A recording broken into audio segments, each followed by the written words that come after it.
এই পাহাড়টার পিছনেই ওই মায়াবী গুহাটা রয়েছে। তুমি মায়া শক্তি প্রয়োগ করতেই পাহাড়টা সরে যাবে আর তুমি মায়াবী গুহাটা দেখতে পাবে। এই মায়াবী গুহার দরজাটা মাত্র কিছুক্ষণের জন্যই খোলা থাকে, আর সেই সময়ের মধ্যেই তোমাকে এই গুহাটার মধ্যে প্রবেশ করতে হবে। এই গুহাটা মায়াবী, তাই এই গুহার ভিতরে তুমি যা কিছু দেখতে পাবে সেগুলো বাস্তব নয়, সেগুলো সবই মায়া। অদ্ভুত সব জিনিস দেখবে তুমি। হতে পারে যে তুমি কাউকে মরতে দেখলে, কিন্তু সব নকল, সবই চোখের ভুল। তোমাকে শুধুমাত্র নিজের লক্ষ্যের প্রতি স্থির থাকতে হবে, আর তোমার একমাত্র লক্ষ্য হলো এই মায়াবী অস্ত্রের কাছে পৌঁছানো। আমি গুহার বাইরেটায় পাহারা দেব, আমি ভিতরে যেতে পারবো না, তাই তোমাকে এই কাজটা একাই করতে হবে। তুমি শ্রীবিষ্ণুর আশীর্বাদ ধন্য, তাই ওই মায়াবী অস্ত্রটা শুধুমাত্র তোমার সামনেই প্রকট হবে। প্রকট হবে? আর আজকে রাতে ওই মায়াবী অস্ত্র আমি নিয়েই ছাড়বো।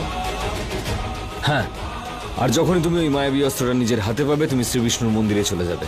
আজ অমাবস্যা রাত, তোমার যা কিছু করার আজই করতে হবে।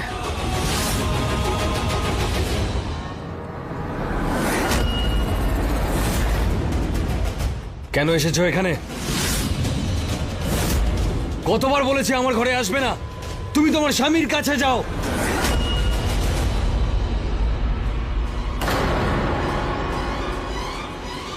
যাও তোমার স্বামীর কাছে যাও।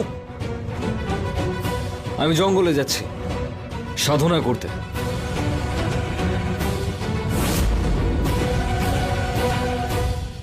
দেখি তো একবার ওই বালির নকশাটা কি ছিল। কি খিচুড়ি পাকাচ্ছে দুজনে মিলে, আমারও তো জানা দরকার।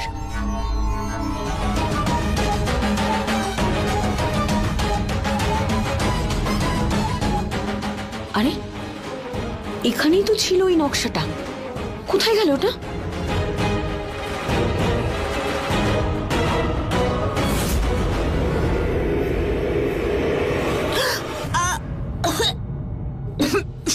ছাড়বো না, এবার আমি ওই দুজনকে কিছুতেই ছাড়বো না। দুজনে মিলে নিশ্চয়ই কিছু একটা করছে। চল চল গিয়ে দেখি দেখি ওরা কি খিচুড়ি পাকাচ্ছে দুজনে মিলে। তুই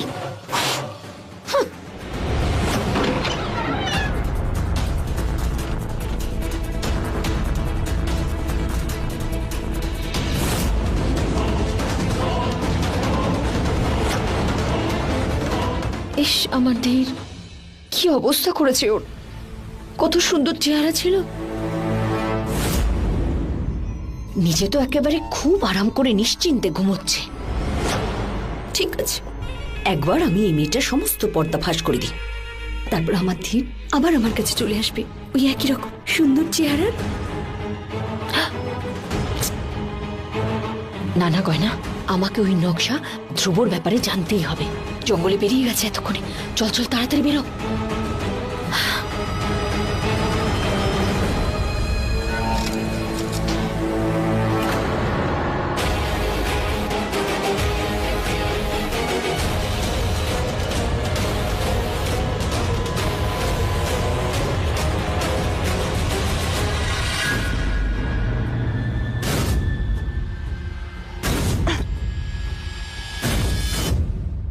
না ধীর, তুমি আর তোমার মা আমাকে শুধুই ঠকিয়েছ। এবার সময় এসেছে তোমরা যা পাপ করেছো তার ফল ভোগ করার।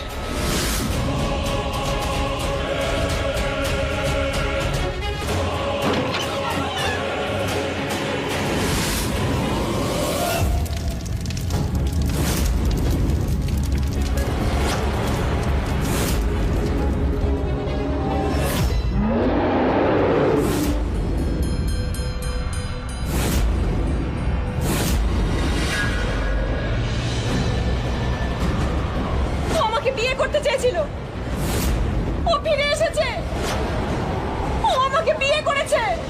কে সে? আমি।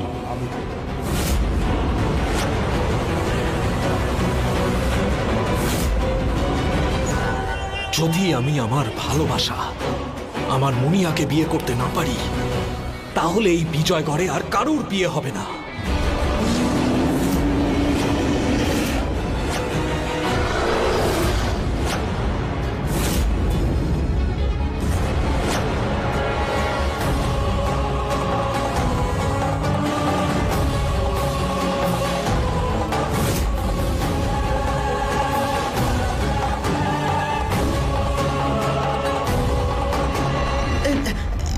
কথা বলবো দাদা? আপনি কি কোথাও মেঘকে দেখেছেন? না তো। ওং অপবিত্র পবিত্র বা সর্বাভিস্থাম গতস্পিবা ইয়স্মরেত পুণ্ডরিকাক্ষং সবায়া অভ্যন্তরা শুচি। ওং অপবিত্র পবিত্র বা সর্বাভিস্থাম গতস্পিবা ইয়স্মরেত আপনি কি ওই পুণ্ডরিকাক্ষং মেঘকে দেখেছেন? সবায়া অভ্যন্তরা শুচি। এই মেঘ আবার কোথায় চলে গেল? রাক্ষস তো যে কোনো সময় চলে আসতে পারে।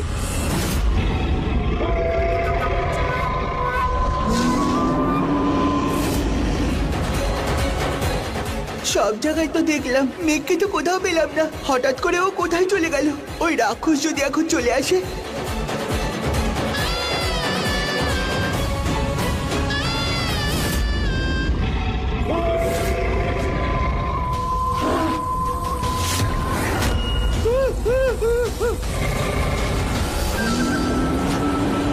পালাও এখান থেকে, পালাও, রাক্ষস এসেছে, পালাও এখানে।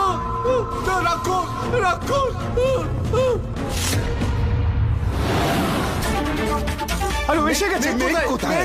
মেঘ কোথায়? ওই তো আমাদের বাঁচাতে পারছো। মেঘ কোথায়? মেঘ কোথায়? ওই তো আমাদের বাঁচাবে বলেছিল।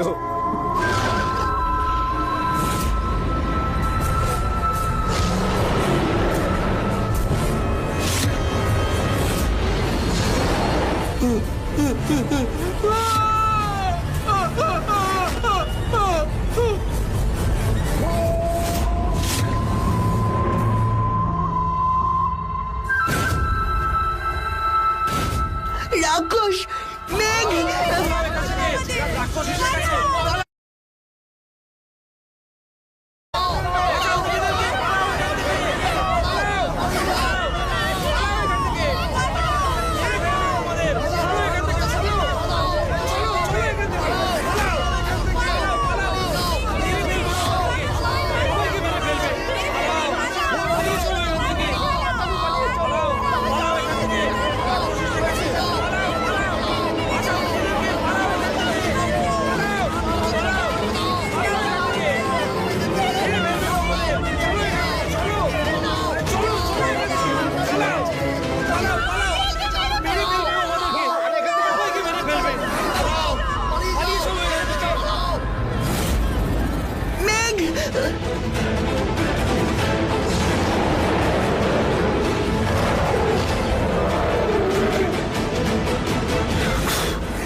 উমাং, ওই পাত্রটা নিয়ে এসো। নিয়ে আসছি।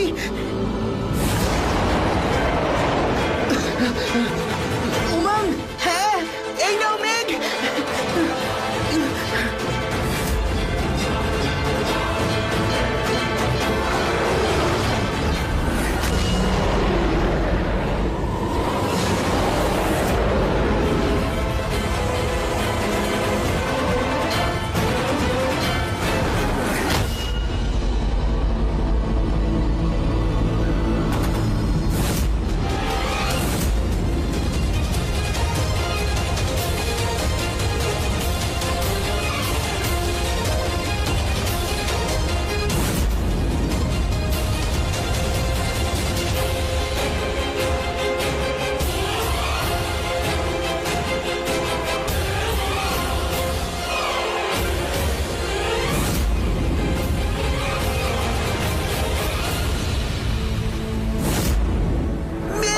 মেঘের আবার কি হলো? মেঘ অজ্ঞান হয়ে গেছে। মেঘ, মেঘ কি হয়েছে? মেঘ, আজ তুমি না থাকলে ওই রাক্ষসটা আমাদের গ্রামবাসীদের মেরে ফেলতো। ওই রাক্ষস কোথায়? আমি একমাত্র জানি রাক্ষস কোথায়। আর যদি ইরাবতীও এটা জানতে চায় তাহলে ওনাকে আমার কথা শুনতে হবে। ব্যাস, অনেক হয়েছে ওই শয়তান রানীর অত্যাচার। এবার ওনার অত্যাচার শেষ।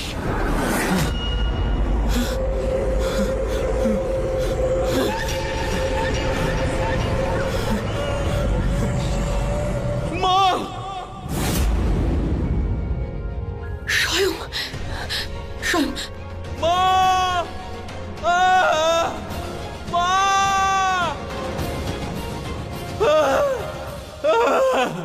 মা!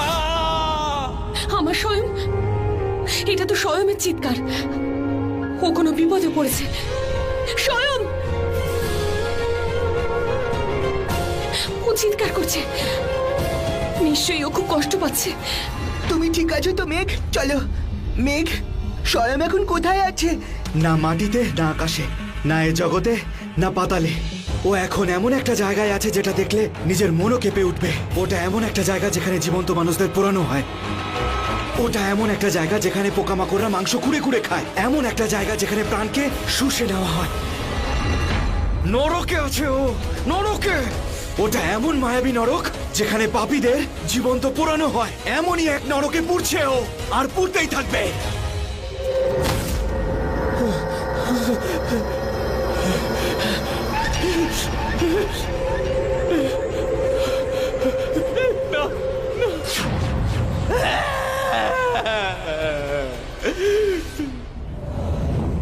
স্বয়ং,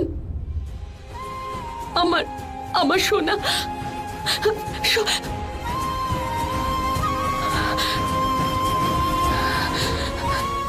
আমার ছেলে বিপদে আছে। আমায় ওর কাছে যেতে হবে। কোথায় ও? আমায় সেটা জানতেই হবে। কোথায় আছিস স্বয়ং? কোথায় তুই? ছেলে যখন কষ্ট পাবে তখন কষ্ট মায়ের হবে। ছেলে যতই রাক্ষস হোক না কেন, কিন্তু যদি ছেলের কিছু হয় তখন তার মা কষ্ট পায়। এখন ইরাবতী সেই কষ্টটা পাবেন। জানি না আজ পর্যন্ত উনি কতজনকে কষ্ট দিয়েছেন। আজ উনি বুঝতে পারবেন যে প্রকৃত কষ্ট কাকে বলে। আর মায়াবী দুনিয়া সবাই এটা ভালো করে জানে যে মায়াবী নরক কেমন হয়। এবার মা আর ছেলে এটা ভালো করে বুঝতে পারবে। কিছু একটা করতেই হবে। আমায় যে কোনো ভাবে এখান থেকে বেরোতেই হবে, কিন্তু সেটা কি করে? প্রহরীরা তো এখান থেকে বেরোতেই দিচ্ছে না, তাহলে কি করে? ধীর, ভালো করে ভাব।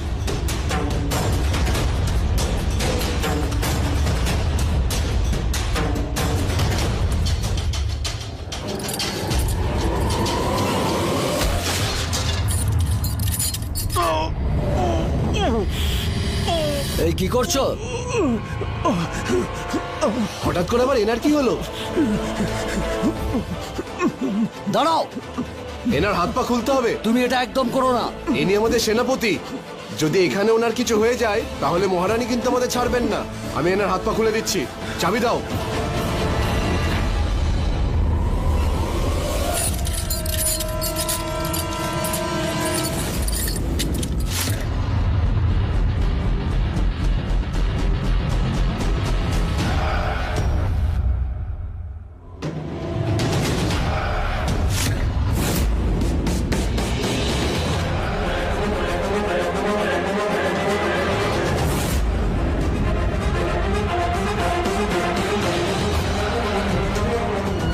এ তো কালো পাহাড়ের পাশে যে জঙ্গল আছে সেই দিকে যাচ্ছে, কিন্তু ওদিকে কেন যাচ্ছে ও? ওর পিছু নিতেই হবে আমাকে, খোঁজ নিতে হবে গিয়ে।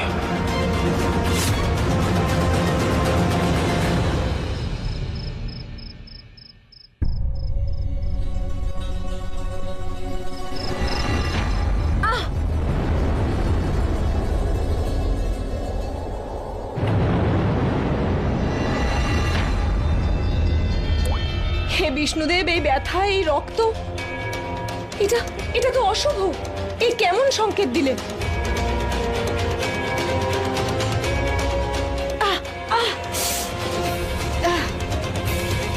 যতই ব্যথা হোক না কেন, আজ সব ব্যথা সহ্য করব আমি। কান্নাকাটি করার কোনো সময় নেই এখন।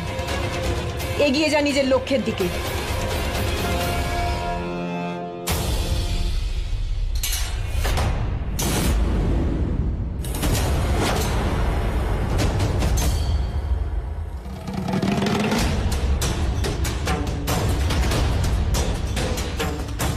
ও তো এই জঙ্গলেই এসেছিল, তাহলে ও গেল কোন দিকে?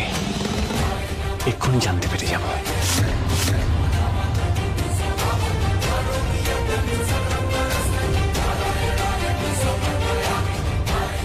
কিছুই তো দেখতে পাচ্ছি না। আমায় ওকে খুঁজে বের করতেই হবে। ওই আমার সমস্ত প্রশ্নের উত্তর দিতে পারে। মনিয়া!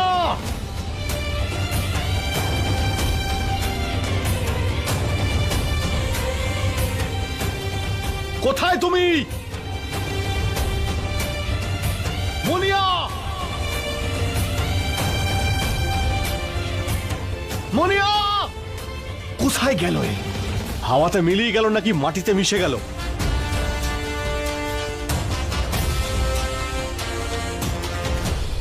পুরো জঙ্গল খোঁজা হয়ে গেল, কোথায় গেল এই মেয়েটা?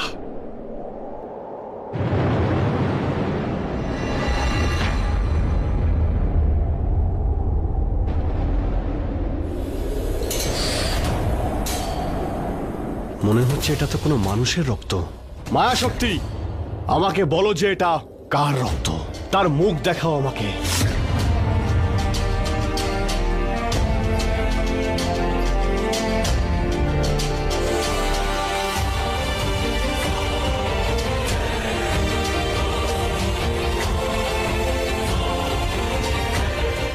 আমি ভালো করে জানতাম, আমি জানতাম যে এটা তোমারই রক্ত হবে। এবার এর সাহায্যেই আমি তোমার কাছে পৌঁছব।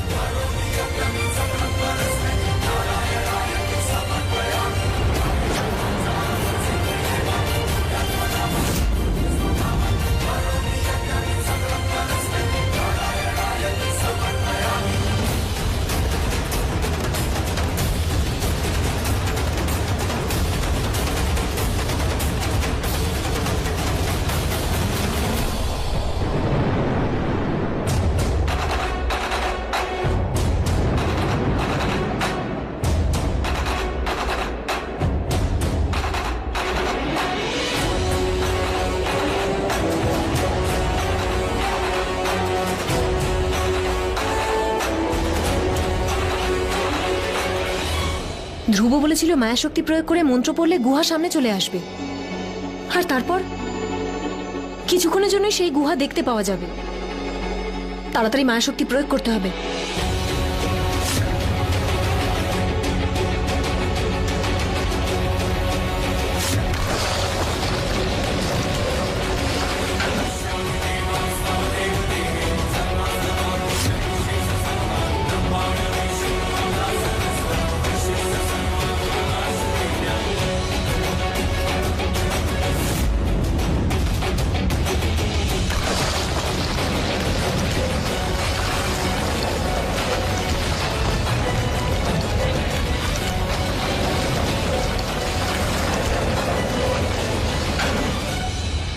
মুনিয়া! ও এখানে কি করে এলো? ও আমাকে ধরে ফেলার আগে ওই মায়াবী অস্ত্রটা আমায় নিতে হবে।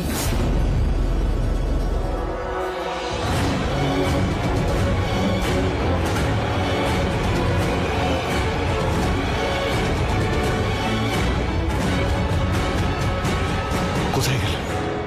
বারবারে কোথায় চলে যাচ্ছে?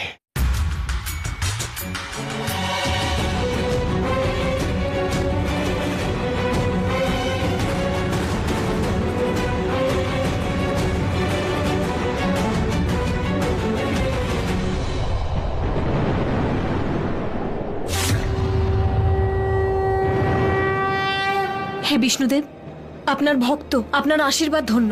বিজয়গড়ের রানী রত্নপ্রভার মেয়ে, এই মায়াবী অস্ত্রের সঠিক উত্তরাধিকারী চন্দ্রকান্তা এসে গেছে। এবার সময় হয়ে গেছে। আপনি আমাকে যে বরদান দিয়েছিলেন তা যেন আমি নিয়ে যেতে পারি। সেই মায়াবী অস্ত্র। বন্দে বিষ্ণু, বন্দে বিষ্ণু, বন্দে বিষ্ণু।